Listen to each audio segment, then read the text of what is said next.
இங்கே பாருங்க கைஸ், இது வந்து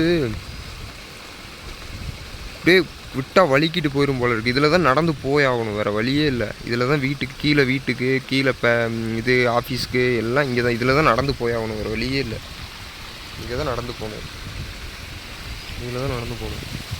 பாருங்கள் எப்படி இருக்குன்னு. இதெல்லாம் வலிக்கி விட்டு விழுந்தோம்னா அவ்வளோதான். ஆனால் வழுக்கும் கைஸ், லைட்டாக ஸ்லிப் ஆகும். அப்படி நடனம்னா லைட்டாக ஸ்லிப் ஆகும்.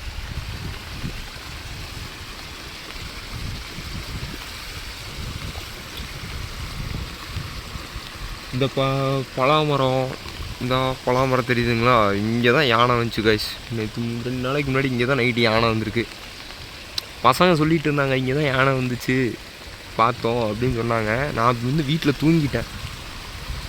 நைட்டு 1 மணிக்கு எப்போ யார் கைஸ் எழுந்திரிச்சு வெளியே விடுவா, அவனுங்க பசங்க எழுந்திரிச்சு பார்த்துருக்கானுங்க. நைட்டு இருட்டுங்கிறனால சரியாக வீடியோ எடுக்க முடியாது. இங்கே பாதி வீடு காலியாக தான் கைஸ் இருக்குது. பாதி வீடு வந்து காலியாக தான் இருக்குது.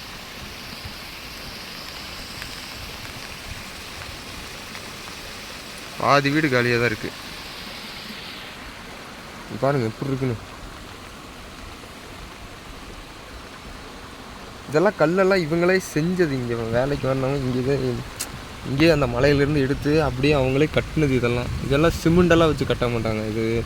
இங்கே வந்து கருங்கல் அதை வச்சு கட்டுவாங்க. இது அப்படியே ஸ்ட்ராங்காக இருக்கும். இங்கே பாருங்கள், அது பாதி பேர்ந்துட்டு வந்துடும். மழைன்னா அப்படியே அடிச்சுட்டு பேர்ந்துட்டு வந்துடும்.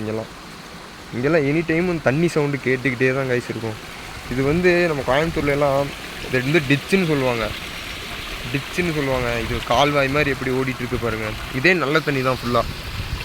பாருங்கள் மேலேருந்து ஓடுது பாருங்கள், மேலேருந்து வரும் கொஞ்சம் கரெக்டாக தண்ணி வரும், மேலேருந்து வரும்